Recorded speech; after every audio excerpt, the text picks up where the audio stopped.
Is the price of silver on the cusp of a skyrocketing ascension up to record high prices, maybe even triple digits?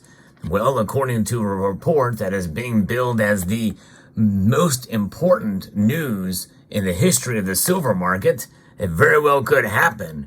We'll break it all down in this video as we explore.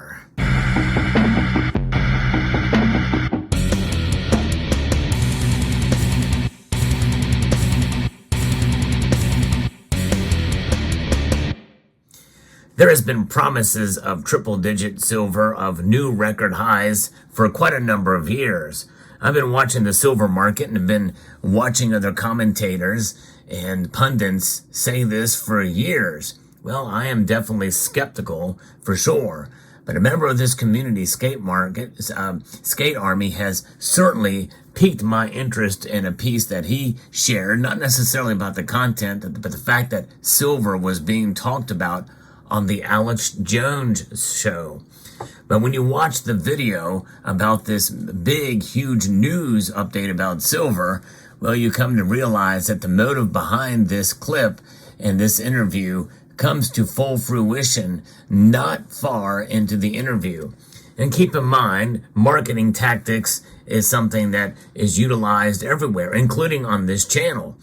But getting to some of the conclusions that are given, well, that's where it gets a little dubious and a little bit unethical in my view, because there are no promises of where silver is going to go, or even stern warnings or about what's going on in the market. And the thing is all of this goes back to a bit of research about one sentence. Essentially, it's one sentence that has brought upon this massive silver news that is being put out there.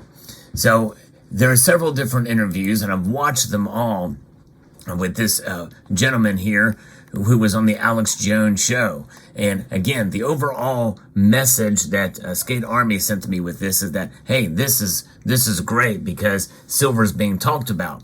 But the thing is it can be misleading, very misleading, could actually do more harm to silver stackers out there, especially those who aren't necessarily have their spidey senses up to detect when something like this comes about, that very well essentially is just a marketing ploy.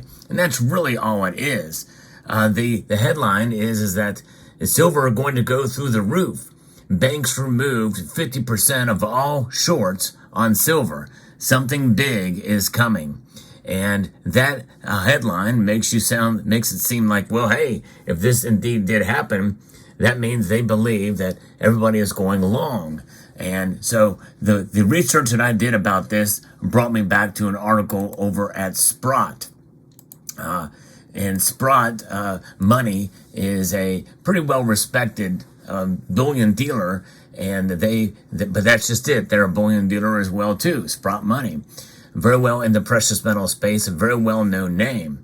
But nonetheless, there is a piece here that is put out by one of their commentators, and this is quite an interesting little short read. And honestly, there's not much to it. It's from dystopia to utopia in gold and silver. And the article will be short but very sweet. We're finally approaching the lows in gold and silver, which will coincide with the peaks in the 10-year yield and the DXY. The banks, and here's the sentence that is going to get it here in a moment. The banks are racing to cut their short positions in the precious metals.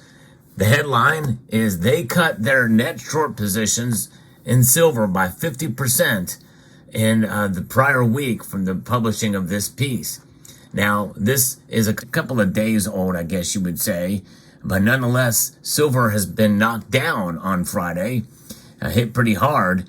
But nonetheless, this is what they're looking at. That's essentially it. Sentiment is falling to bearish levels consistent with prior major lows, is what they're saying. So when I did a little research and I found the Commitment of Traders report, the latest one there, it's really difficult to really interpret these numbers because there's no really basis or foundation as to where these numbers come from. And I've got 2 kilo-sized silver bars here, just because they fit in frame there. But, you know, imagine these as 1,000-ounce bars and it takes 5 of them to make a large contract. Contracts of 5,000 troy ounces each are the large contract. And the latest report from the Commitment of Traders report is the open interest. They've got 136,544 contracts in open interest. But when you look at the graph here, or the little chart, which is crudely done in an ASCII format, you have non-commercial, and then you have commercial, and then you have the total of all of them together. Well, looking at these numbers, it does appear to be about half of them are in the long and just over half are in the short position. And so I don't know that anything has changed much here, because it doesn't really give us the change except for from 1/23 of 2024. And the change there shows a marginal movement out of the short position and even out of the long position. But nothing that is really substantial that I can see there, at least from what I'm looking at from this one. I don't see a historic data except for something over at investing.com that does not show anything close to what is being talked about here. Unless I'm reading this wrong, I don't understand it. But the last time we saw things go into the negative, which I assume is between a major shift, was back in 2023 for a very small amount of time. And it didn't take much. It was a slightly little blip there on the downside. In fact, last time we saw a thing move negative was about 2019, and silver prices were plummeting during that time. Everything else is up for the rest of the time there. And we've seen various different price movements during that moment. The point is that the Commitment of Traders report and the data that's behind it, it's kind of hard to ascertain. And so it can be interpreted in a number of different ways. So therefore, we should be very careful with how we interpret and not just take the headline as gospel. In fact, I had to search hard to find this piece from this interview with this gentleman who turned out to be somebody who wants to sell you silver and to buy it now before it goes up to the moon. You can buy it in bar form like this or however, or you can buy it in coins. Whatever way you want to do it, he's willing to sell you silver and also to get you to store it at his facility. So keep in mind the motivation for some of these pieces. Even if it's on the Alex Jones or a nationally syndicated show or what have you, that doesn't always talk about a gold or silver. And so it's good that it's being talked about on a program like that, no question, but we don't want it to be misrepresented, because silver in and of itself is a metal that certainly is controversial in terms of the price and how the price is measured. Is it manipulated? Is there spoofing going on? There very well could be. I'm not discounting the possibility. However, keep in mind that there is a massive natural market that is much more powerful, in my view, over the long run with silver's price, or even in the short run with the fundamentals that I think have the direct impact on the price day to day. I've talked about that in technical analysis, and I'm not against technical analysis, but there's a lot of predictions that are made based off of technical analytics, and that really has not proven to be any better than anybody else making any prediction. You can look at patterns, you can look at all the data that's behind it, but in the end, the fundamentals that drive the market is what moves it. And that is about what causes the dollar to strengthen or weaken. What about inflation? What about geopolitics? Those things play a major role in the day-to-day move of price of silver, and even week to week and month to month. I think it can be enhanced by technical analysis and the movement of silver in and out of the markets, the COMEX and the LBMA. But why does that happen? Because of the fundamentals. Fundamental drivers like demand, supply, and things like that make a huge impact on the price. Now, we also understand that some of that movement of physical silver can occur based off of short position, short selling, longs, and options and trades and the like that occur in the derivative space, like ETPs, ETFs, exchange traded products and exchange traded funds, options, futures, and the like. We know that there's a lot more paper ounces than there are physical ounces. That alone is a manipulative factor. We also have the Federal Reserve. that are working to manipulate the dollar. And that in turn causes manipulation in the silver market. So manipulation is there.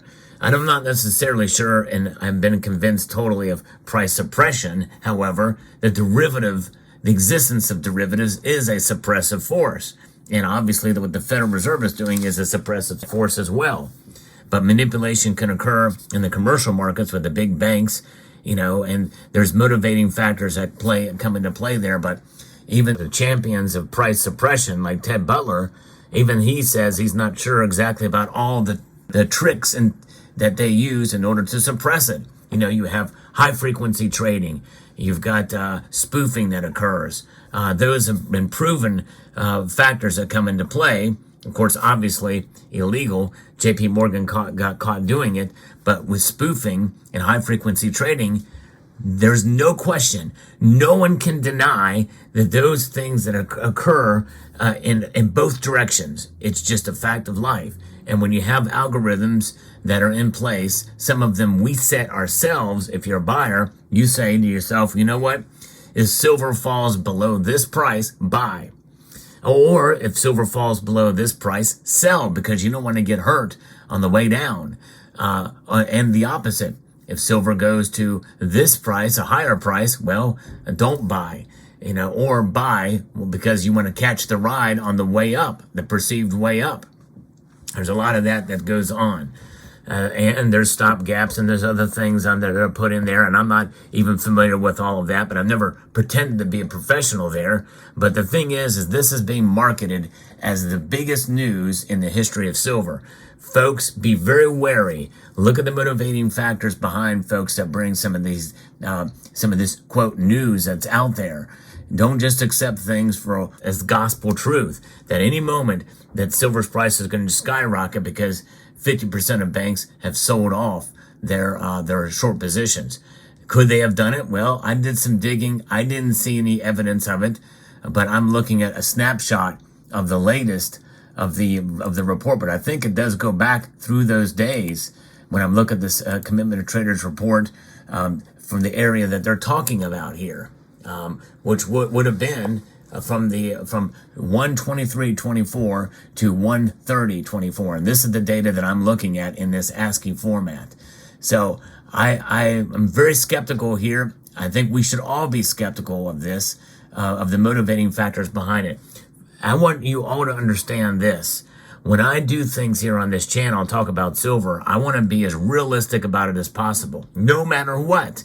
By the way, I've done sponsored videos for mining stock companies. I've done sponsored videos with bullion dealers that send me coins to look at or to review and the like. But I would never ever tell you that this is going to happen and with an almost certainty because of this or that to deceive my audience into buying something or because of a promise of something. There's risk involved with buying mining stocks, and really there's risk involved with buying silver. But if I'm a bullion dealer, I would never want to scare my viewers into buying a product. I think that's rather unethical. Now, could the price of silver go up? Yes, it could.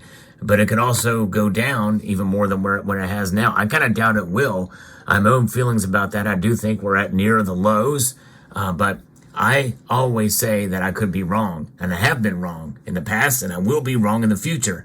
Never, ever, ever buy anything based off of any opinion that anybody has, even an educated opinion. You do your own research, do your own due diligence. And this individual in this interview did not say that, at least from what I was hearing in two interviews that this individual said. So just be very careful out there with what you see. It is good to see silver being talked about on other platforms, no question about that. But in this way, it can actually do more harm than good. Silver silver sells itself. It sells itself. And the very nature and the history of silver's price and what it has meant for the world for all of these years is enough to be a store of value and something that you should have in your possession. And only buy based off of your understanding of it, and only buy with the notion that you're not going to get rich off of silver. It is just there to hedge, to protect as an insurance policy against the fiat currency system from which we find ourselves apart. When you come to understand that, the price of it really matters less and less at that point, because you are essentially providing yourself a stopgap against what the feds are doing and everybody else. So there you have it. Let me know what your thoughts are in the comment section down below. Thanks again to Skate Army for sending this along to me. I'd like to extend a multitude of gratitude to you all for taking the time to watch, and encourage you to please rate, share, comment, and subscribe.